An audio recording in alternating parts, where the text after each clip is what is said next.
写下来迄个伊作品伫尾写过多个有关农村同农业的一条作品哦，包括伊故乡西部。故乡西部呢有4篇小说，有竹条庄，有山火，有个敖枫树，还有亲家同山歌。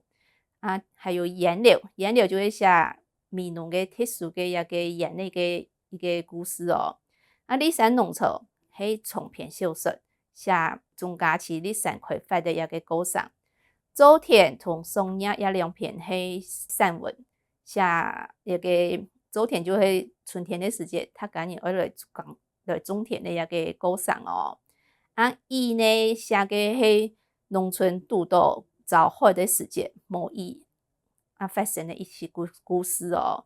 主要的故事就是说主要不平的时节，过来呢不平要请万年，而且属伊的也是要请个庙方拿药给他服来食，最后克服战胜的那个迷信哦。他今日最好看的是伊婚姻同家庭的生活哦，也底部有当然有毋止几篇啦，几篇是他今日较会看到的哦，同心之分、贫贱夫妻、本土、臭婆送，还有薪水300元哦。前面呢，同心之分、贫贱夫妻同本土是写伊恋爱伊婚姻同家为2个人共享，毋过呢，为着因自家的自由，就到中国。本来虽然过无钱，毋过呢，因过快乐哦。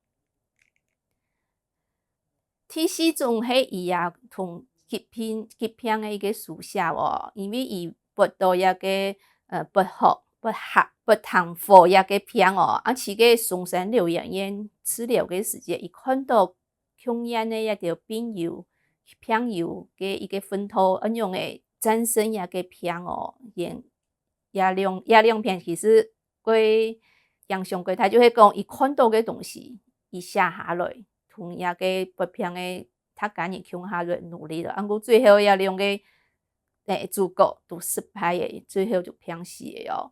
过因展现出来的人，而求生存的条韧性，其实归日本人来尊敬哦。伊自家个写作的态度哦，其实伊是认为文学做毋得教出来，虽然伊是50年代个条。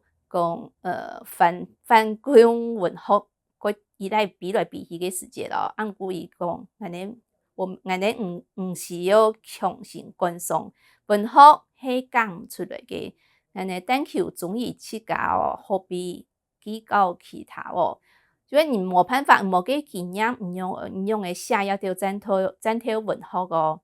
所以虽然自家个歌话写出去本人推广，过伊。感觉也个含咧伊自家个真诶东西哦。所以讲，伊饲个拿笔的时节，伊会按自家个意思来写。安尼写出来个东西，虽然人批糊涂，无本人分享，也无办法个。乃至求亲情去做，假使起袂成，也无本人结束，也算对自家对得起自家哦。是爱爱自家为心写东西。不管自家有几种材料无伊嘛无愿意安尼做哦，也是伊自家对写作的态度一定要真，做毋得假哦。